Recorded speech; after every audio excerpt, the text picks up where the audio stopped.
Jill, thank you so much for being here today. Happy to be here, Brandon. Before we jump in, can you please introduce yourself? Sure. My name is Jill Michaud, and I am the head of school at Hillside School and Center for Dyslexia in Boulder, Colorado. So I'm embarrassed to say this, but I know a lot about the executive function side of dyslexia.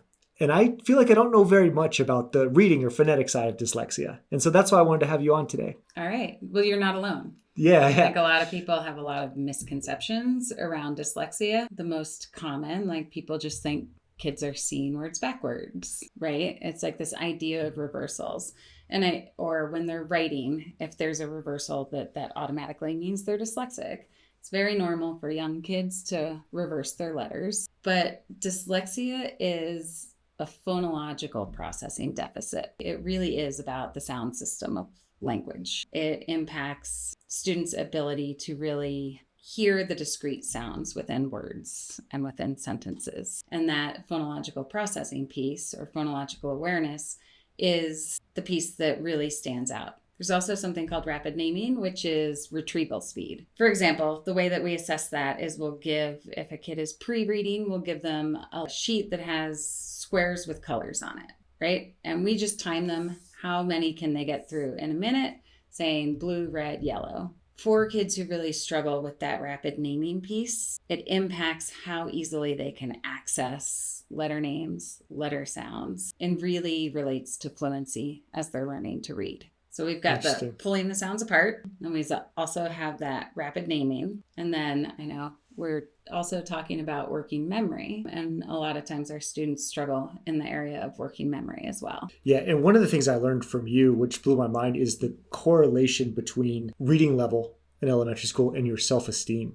Like I didn't realize how much of your self-esteem is wrapped up in your reading level when you're young. Well, it's so public. Yeah. Right? They're sitting in the classroom and everything you do is out loud and you're having to read words in class. And for the kid who's sitting in a classroom where they haven't experienced these difficulties, and all of a sudden, not only are they experiencing them, they don't know why. And it's super public. Well, and everything's based on it too. Even math problems. Right. I mean, word problems hit pretty quickly and instructions, and it just seems to pile on. And I'm sure it's like really disheartening. Yeah. And I mean, with math too, dyslexia presents in math as well. Rote memorization can be incredibly challenging for these kids. So they really you need to be linking learning to something contextual. Well, math facts, unless you are intentionally making them contextual, just memorizing 2 + 3 = 5 is just rote memorization, right? Or multiplication facts. So we see that. And also in math, we see difficulty with kind of procedural memory or like working through the sequences within how to solve a math problem. So there's also dyscalculia, which is a whole nother subject, right? That's like the true math disability. But there are a lot of ways that dyslexia presents in math outside of that as well. So to begin, like, what is the estimate with how many students actually have dyslexia? So it's estimated that 1 in 5 kids or people have dyslexia, right? So that means within public school classroom with 25, 30 kids in it, you're looking at 5 or 6 kids who have dyslexia. That's crazy because I taught public school for a long time and I know 1 in every 5 kids in my class was not diagnosed. So there's probably a lot of kids struggling very quietly or not even knowing what they're struggling with. Right. And I'll tell you, the ones that get noticed first tend to be pretty impacted. So, some kids are mildly impacted by dyslexia. It's a whole spectrum, right? There's mild, moderate, and really severely impacted kids. Boys who misbehave, who are moderately to severely impacted. It's the same thing with ADHD, Yep. right? It's always the respectful females who don't realize until they're like 30 years old that they've been struggling this whole time with this thing because they weren't behavior issues. And of course we're overgeneralizing right now, but 100%. More often than not, it's your loud boys who tend to get noticed first. Yeah, because that's their coping mechanism, right? Like when they're not understanding the instruction or feeling bad about themselves on the inside, their tendency is going to be to act out or to distract, become the class clown, whereas girls tend to go inward more, withdraw. Obviously, there's girls that will choose the other path and vice versa. But so we really do see those kids, the ones who are causing the disruption in the classroom, get diagnosed first. Sometimes you hear about strengths with the dyslexic brain. What are those strengths and what does that look like? So you learn about the strengths that are like visual spatial processing. Dyslexic people tend to be better with visual spatial awareness, or creativity, or out of the box thinkers. For me, the thing that I see as a big strength, and you're not going to read it in a textbook, is this empathy and relationships with others. Every student I know a lot of your students Yeah. who have grown up, you had them when they were young and they've grown up now. They are so kind and so empathetic. Yeah. Why do you think that is? Because they've been through this struggle that was very public at a very early age, right? And they had to, with the right support and the right interventions, whether that's Hillside or not, I think it develops people who have an understanding of what it is to struggle, right? And they've had to, the myth is that dyslexic kids are lazy and just not trying hard enough, and they'd get it if they tried harder, but that's not true. It's actually the opposite, right? They're having to be more vulnerable in the classroom. They're having to work twice as hard. Even when they're older, say in college, their reading fluency could still be impacted. They're having to put in twice as much time to get their homework assignments. Yeah, you spoke about the empathy, but I've also noticed the work ethic is Right. often very high. And it makes sense because they do have to work so hard at a young age too. And Right. It's heartbreaking in some ways, but in other ways, you see these tremendous qualities arise. I think there's initial heartbreak. Of course. Right. It's so hard to watch your child struggle. It's the worst, Yeah. right? To see your kids struggle, and we hear it all the time. And then I've had the pleasure of experiencing it as a parent too. When your kid's struggling, you just completely lose them, right? They start hiding who they are. They don't feel safe to be themselves authentically in a classroom, right? And then that transfers over into social situations. And then as kids are diagnosed, lots of times we'll see this empowerment that comes from it. I think first there's like this, oh no, it's dyslexia, it's a label. But really, once we know what it is, we know how to work with it, right? And then the kids can start experiencing success, and they can start seeing all the other dyslexic people out there in the world who are super successful. You don't have to look far for an example of a severely dyslexic person who is incredibly successful later in life. Do you get the comment all the time from parents who had no idea until they were going through the process with their child and then they found out in that process they were dyslexic? Yes, I should say it runs in families. Yeah. It's very Yeah. genetic, right? Right, it is. And often, I think because it wasn't as known, like it's been known, but it wasn't as diagnosed or spoken about, it often went undiagnosed back in the day. So we will have parents in the office and we'll be talking about their child and an eval and kind of how dyslexia presents. And we'll have that moment from one of the parents. It's just like, this is me. And that's got to be so hard going through life, like most of your life, and not figuring it out until later on. Right. And we hear that from parents, right? Yeah. They just felt stupid. They limited what they thought they could do. And they had to really struggle. Lots of them really struggled without support. I would say those are the parents that get very emotional. Of course. Right? Yeah. And want different for their kids. And then we get parents who were aware or had support. And those are the parents who really aren't viewing this as a negative, right? Because they've worked through it with proper support and intervention and are successful, and they have that work ethic and they have that empathy, and they've seen kind of the gift that comes from it. But when you're first diagnosed or you're a kid in school and everyone else is learning to read, sure doesn't feel like a gift. No, I'm sure there's a lot of grieving that goes into that. Yeah. Earlier you spoke to working memory. How do verbal and working memory tie into dyslexia? So it's pretty common for people with dyslexia to also have a deficit with working memory. So working memory, kind of in a nutshell, working memory refers to the ability to hold information in your brain and manipulate it. I've heard the analogy of a Post-it note. Most people have that 3x3 Post-it note. Some people have a 1x2 Post-it note. Some people have a larger Post-it note. But the Post-it note represents like the capacity that you have to hold on to information, new information while you're working with it. I think most people, most adults hold like 4 or 5 bits of information. That would be average. So a good example of working memory would be mental arithmetic, right? If I were to give you a problem like 12 plus 27, you have to hold those numbers in your brain while you're working with them. So how many things can you hold in your brain? And then what's the duration that they stay in there? Working memory is not long-term memory. You can only hold on to it for, we're talking seconds, not minutes. There are ways to strengthen that, but we're looking at the limitation of the capacity and the duration of holding information in your brain. Now, for kids with dyslexia, that's going to impact a lot. I'm sure you guys see it with executive function. Very much, yeah. Oral directions. Yeah, it's a kid where you're like, go upstairs, get your socks, shoes, and brush your teeth. And we come down with maybe one sock, right? It's like we tried and got a piece of it, but not enough of it. In reading, kids who struggle with working memory are also going to struggle with decoding, because while they're sounding out a word, they're having to look at the first letter, remember what the sound is, attach the sound to it, move to the next letter and the next. Yeah. And so they have to hold all of those pieces to put them all together at the end. Because when I first heard about it, I was like, well, what's the connection between working memory and reading?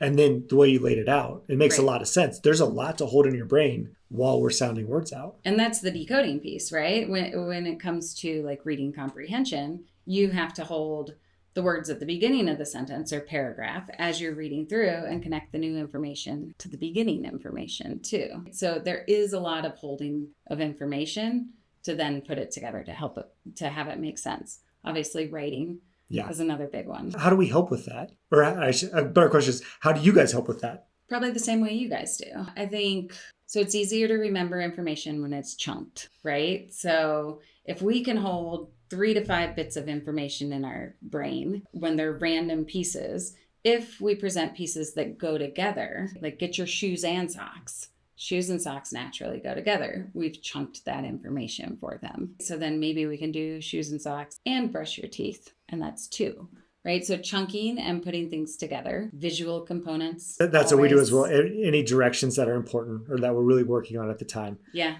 Give it in 2 different ways. So visual and verbal. So instead of just saying like brush your teeth and going through your morning routine, maybe you write it in a dry erase marker on the bathroom mirror.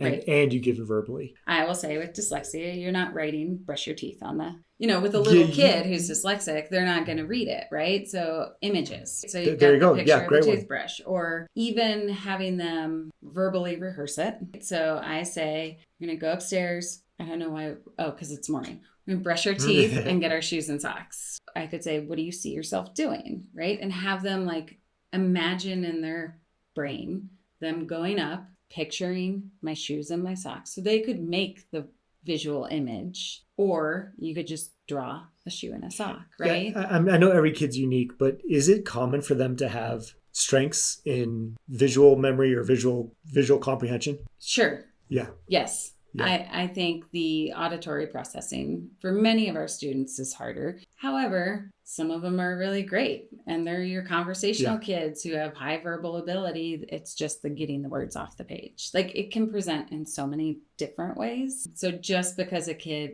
has strong verbal skills doesn't mean they're not dyslexic. You have to really look at that. It's the reading and writing piece. What else do you guys do at Hillside to help these students improve their reading levels? I think it's not one thing that makes Hillside different or unique from other programs. I think it's really a combination of a few things. So there's our program. There's also the depth of expertise among our faculty and staff.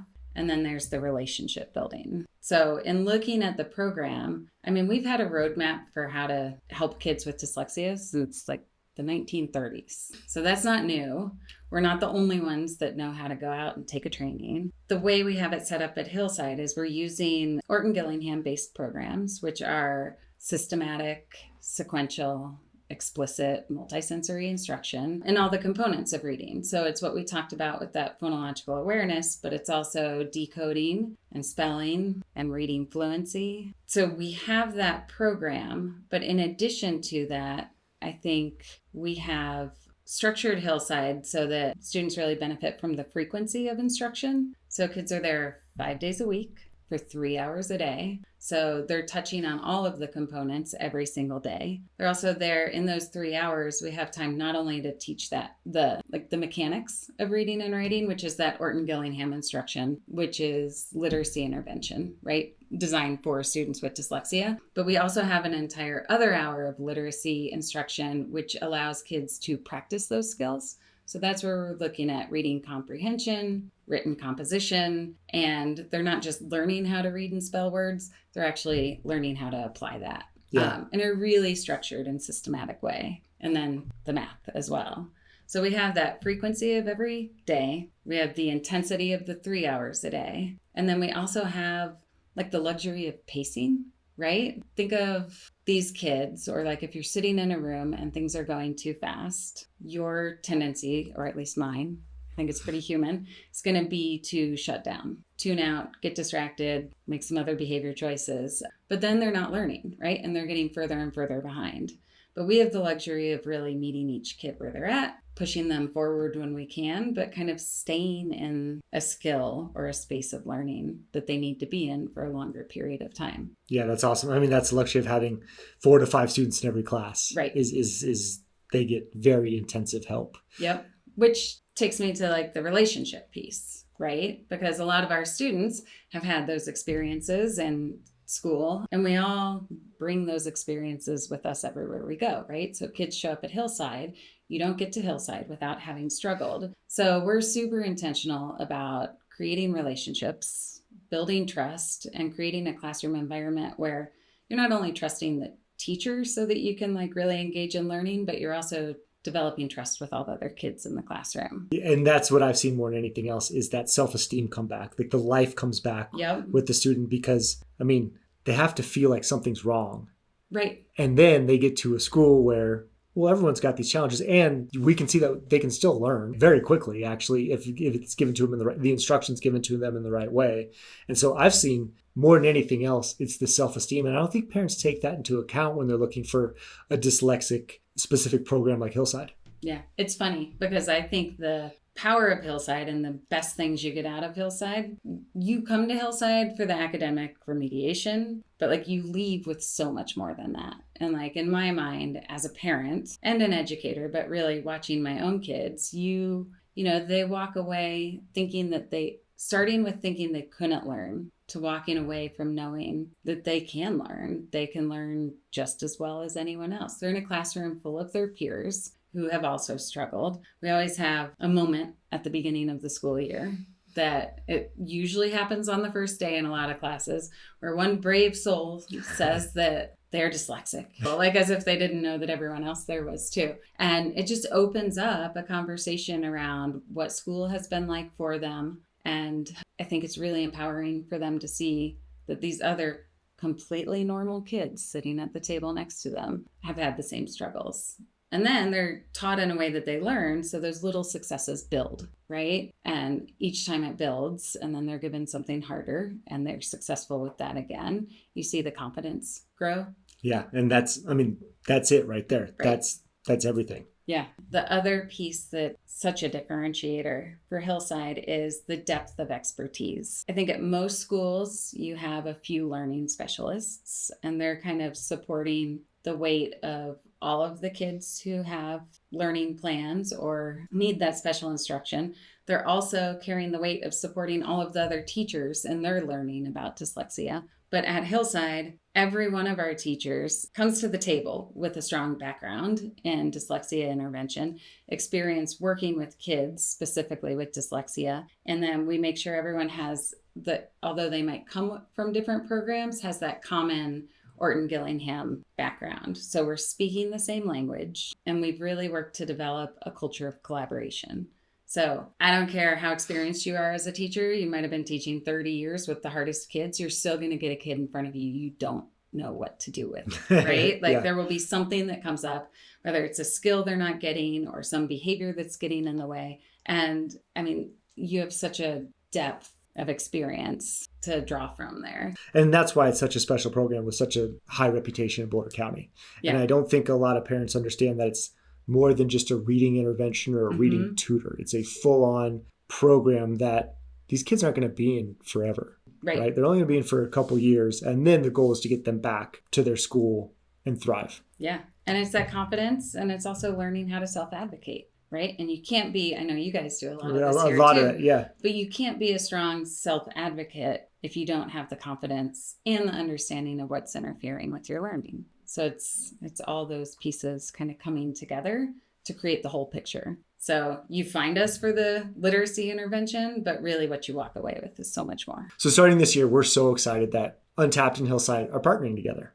And so we're able to give students the dyslexia support and also have a hub for executive function. You guys just built a beautiful new building. We did. In Boulder, Colorado. That's the Dyslexia Center for Boulder County. And so to be a part of that is just, we're so grateful for it. And it's such an honor. We're grateful to have you there. Yeah. The building has really opened up for us the opportunity to bring in more services for families and students. I think it's funny that you say we're starting this partnership. In my mind, I feel like Untapped Learning and Hillside have been partnering for a long time. I think we're expanding it and we're defining it better. It's just such a natural fit. We're working with the same students. We've shared students for a very long time. There's a high co-occurrence of ADHD and dyslexia. I think it's as high as 40% are the stats that I'm hearing. It's very right? high, yeah. And executive function challenges and ADHD live pretty close to each other, I would assume. We have already been supporting the same kids. You've already been giving talks at our speaker series. Now, I think what's happening is we're able to, physically have you on our campus providing the services, but also I think Hillside and Untapped, we're very similar in our approach to students. We are explicitly teaching the skills and strategies that people just assume kids have, right? Whether it's phonological awareness and breaking down language at Hillside, or if it's executive function skills at Untapped, or all those learning skills that we're both addressing with kids. So it's really directly teaching those super important skills for kids to become confident in school, successful in school, and independent in life. Well, it's a great way to put it. And we're both highly relationship based. Yes. And because we ask our students to do hard things. I think there's a misconception about being relationship based. I think a lot of people think it's trying to be cool or, Right. be great with the students. And we understand that we need that relationship in order to ask our kids to do hard things and get a lot of growth. And you and I have very foundational belief in that. Absolutely. And it takes extreme vulnerability because we're asking kids to do the things that they have not been successful with. Over right? and over and over. Yep. And we know they'll build the skills. We know it'll take time. Yeah. But we know they'll build the skills. But that trust comes first every time. Yeah. And if you're interested about learning more about our partnership, you can either go to hillsidelearning.org or untappedlearning.com, and we'll have all the details. We're going to do cross trainings. We're going to do a whole bunch of stuff to see how many kids we can help. Yeah. It's really important because I think when professionals come together, students benefit every time. Absolutely.